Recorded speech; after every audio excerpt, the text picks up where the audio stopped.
दोस्तों, अक्सर सड़क पर चलती गाड़ियों को फाइनेंस कंपनी के लोग पकड़ लेते हैं जब आपने कोई लोन उसका चुकता नहीं किया होता। लेकिन हाल ही में एक गाड़ी को पकड़ा गया है, लेकिन किसी एनबीएफसी के कर्मचारियों द्वारा नहीं बल्कि एसटीएफ के द्वारा, स्पेशल टास्क फोर्स पुलिस कह लीजिए, उन्होंने इस गाड़ी को पकड़ा है। क्या कारण रहा इसके अंदर और किस कदर जो गाड़ी मालिक है वो परेशान है, उसको समझ में नहीं आ रहा कि पुलिस आखिरकार मेरी गाड़ी क्यों पकड़ के ले गई। कई दिन तक पता नहीं चला। काफी पेचीदा मसला है, बताऊंगा आज की इस खास ग्राउंड रिपोर्ट में एक छोटे से कमर्शियल के बाद। आपकी गाड़ी के लिए भरोसे वाला वाहन बीमा सिर्फ और सिर्फ ट्रांसपोर्ट मॉल ऐप पर मिलेगा। ट्रांसपोर्ट मॉल ऐप के बीमा सेक्शन में जाएं, वाहन सूची में अपनी गाड़ियों के नंबर डालें या फिर 90-831 पर अपने गाड़ियों के नंबर व्हाट्सएप कर दें। आप भरोसा कर सकते हैं हम पर। ट्रांसपोर्ट टीवी पर आपका स्वागत है दोस्तों, मैं हूं मनिंदर सिंह और आप देख रहे हैं ground report. Ram Sagar Maurya Prayagraj UP के रहने वाले हैं। गाड़ी खरीदी इन्होंने हाल ही में, स्क्रीन पर गाड़ी का नंबर है, आरटीओ प्रयागराज में ही रजिस्टर्ड है ये गाड़ी, याद रखिएगा आरटीओ प्रयागराज। किससे खरीदी? गुलसाना बानो और मसीद खान से। गुलसाना बानो और मसीद खान से ये गाड़ी खरीदी। बीच में कोई जान पहचान का बंदा था, भोला सिंह उसका नाम था, वो प्रयागराज का ही रहने वाला है।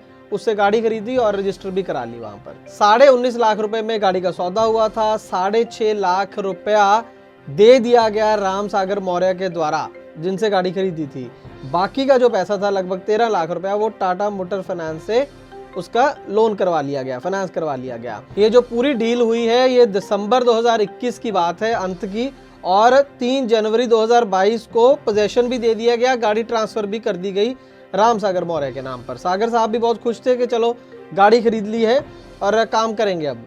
लेकिन हुआ ये कि अभी कुछ दिन ही हुए थे, 3 जनवरी को इनको पोजेशन मिला और 23 जनवरी को इनकी गाड़ी को पकड़ लिया गया स्पेशल टास्क फोर्स के द्वारा।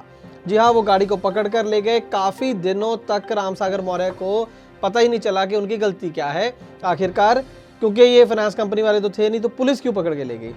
तो जब पता चला वो ये था कि जो आरोप ये था कि राम सागर मौर्य ने एक चोरी की गाड़ी खरीदी है। जिससे राम सागर मौर्य ने गाड़ी खरीदी थी वो इसके असल मालिक नहीं थे, वो गाड़ी चोरी की थी। और जिसकी गाड़ी चुराई गई थी उस बंदे ने कंप्लेंट करी। जो इसके असल मालिक हैं इस गाड़ी के, वो असल में मध्य प्रदेश के छतरपुर के रहने वाले हैं। ये गाड़ी को चुराया गया, चुराने के बाद उस गाड़ी का रंग रूप चेंज करा गया और इस गाड़ी को, मध्य प्रदेश की गाड़ी थी, वहीं पर रजिस्टर्ड थी, लेकिन उसकी फर्जी रजिस्ट्रेशन कराई गई यूपी के प्रयागराज आरटीओ में।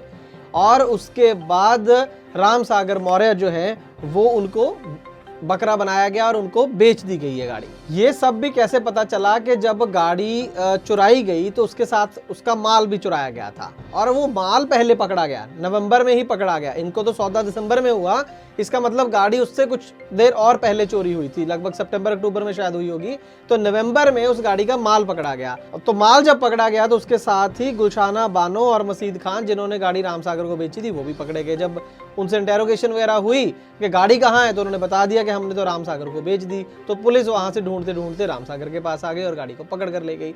पुलिस ने अपना, देखा जाए तो जो ड्यूटी थी वो इस तरीके से पूरी कर दी कि किसी ने एफआईआर कराई कि जी मेरी गाड़ी चोरी हो गई है, उन्होंने माल भी ढूंढ दिया, गाड़ी भी ढूंढ दी और गाड़ी ले जाके दे भी दी। गाड़ी इस समय राम सागर के पास नहीं है, गाड़ी जो है वो छतरपुर मध्य प्रदेश के जो इसके रियल ओनर थे उनके पास वापस जा चुकी। वो तो खुश है, उनकी गाड़ी मिल गई। मसला राम सागर का है। उन्होंने 6.5 लाख रुपए कैश दिया है मसीद खान को, तो वो अब उसका क्या होगा। और साथ में जो 13 लाख रुपए का लोन ले लिया फाइनेंस कंपनी से, अब वो उसका क्या होगा। कंपनी अब राम सागर को क्या करेगी? वो तो बोलेंगे कि हमने तो जी तुझे लोन दिया था, तुम बताओ। इसका सिबिल तो गया ही गया। अब फाइनेंस कंपनी इसके ऊपर क्या एक्शन ले सकती है राम सागर के ऊपर, ये अभी पता नहीं है। वो किस तरीके का रुख अपनाएंगे इसको लेकर, अभी तक फाइनेंस कंपनी ने कुछ बोला नहीं है, क्योंकि अभी ताजा ताजा मसला है। लेकिन राम सागर का तो बहुत बड़ा लॉस हो गया, देखा जाए तो 19-19.5 लाख रुपए का लॉस हो गया। अब राम सागर जी से जब हमने पूछा तो वो कहते हैं कि बताइए मेरा कसूर कहाँ है। ये मैं समझता हूँ कि चोरी की चीज खरीदनी गलत है, लेकिन मुझे पता हो तो ना, मैं क्या देख सकता हूँ। एक गाड़ी का जो खरीददार है वो क्या देख सकता है? वो गाड़ी की आरसी देखेगा, ऑनलाइन देख लेगा। ऑनलाइन भी वाहन पर जब उन्होंने देखा तो ठीक ठाक गाड़ी रजिस्टर हुई हुई है, सब कुछ था, और आरटीओ प्रयागराज ने ही गाड़ी ट्रांसफर करी है। ऐसा नहीं है कि एफिडेविट पर गाड़ी ले ली। गाड़ी प्रॉपर इनके नाम पर ट्रांसफर हुई है आरटीओ प्रयागराज में। तो बोले बताइए मेरा कसूर कहाँ है? अगर इसमें कसूर किसी का है देखा जाए, उनका तो है ही जिन्होंने चोरी करी और रामसागर को बेचा। उसके बाद जो है कसूर वो है आरटीओ अथॉरिटीज का।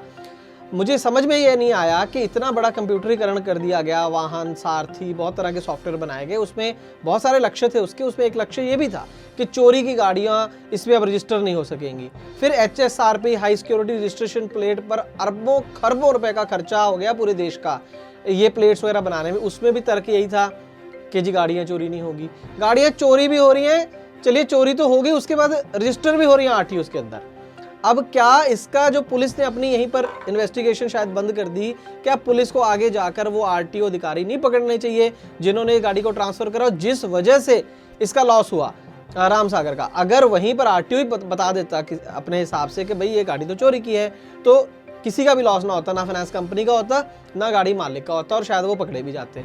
तो कहीं ना कहीं सिस्टम में ही गड़बड़ है कि अभी भी सिस्टम पकड़ नहीं पाता है। और दूसरा आरटीओ दफ्तरों के ही जो कर्मचारी हैं या आरटीओ खुद मुझे नहीं पता, वो ही बीच में इन्वॉल्व हैं और चोरी की गाड़ियां दोबारा रजिस्टर हो रही हैं और फंस रहे हैं आम लोग। तो पुलिस को ये नहीं चाहिए क्या कि उस रैकेट को भी भांडा फोड़ करे जो आरटीओ स्टाफ जिन्होंने ये रजिस्ट्रेशन करी है दोबारा से। आप दूसरा चीज देखिए कि रामसागर को बेचारे को कैसे पता चलेगा एक नॉर्मल गाड़ी मालिक को, जब एक आरटीओ को नहीं पता चल रहा कि गाड़ी चोरी की है या सही है।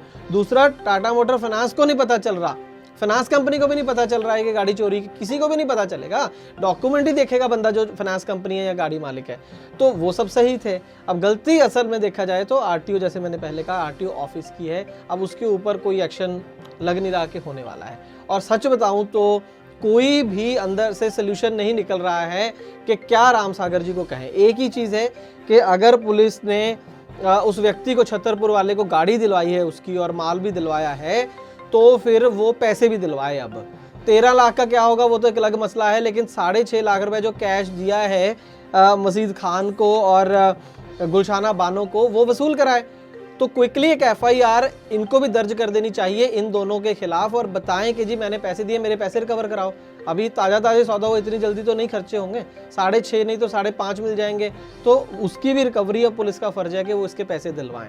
फाइनेंस कंपनी का क्या होगा वो बात की बात। आपके पास कोई और सोल्यूशन हो या आपकी क्या राय है कमेंट सेक्शन में ज़रूर बताइएगा दोस्तों। और ट्रांसपोर्ट TV को ज़्यादा जानकारी के लिए ट्रांसपोर्ट मॉल ऐप में देखना शुरू कीजिए। बहुत बहुत धन्यवाद।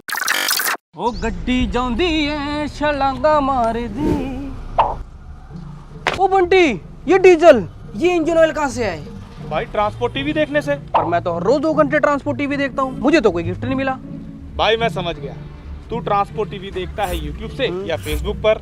मैं ट्रांसपोर्ट टीवी देखता हूँ ट्रांसपोर्ट मॉल ऐप पर, जहाँ पर ट्रांसपोर्ट टीवी देखने से मिलता है फ्री डीजल और मिलता है इंजन ऑयल। अरे वाह, मैं भी डाउनलोड करता हूँ ट्रांसपोर्ट मॉल ऐप और इसी में देखूंगा ट्रांसपोर्ट टीवी, यानी खबरें भी और इनाम भी। हाँ, ट्रांसपोर्ट टीवी देखना मतलब जानकारी भी, लाभकारी भी।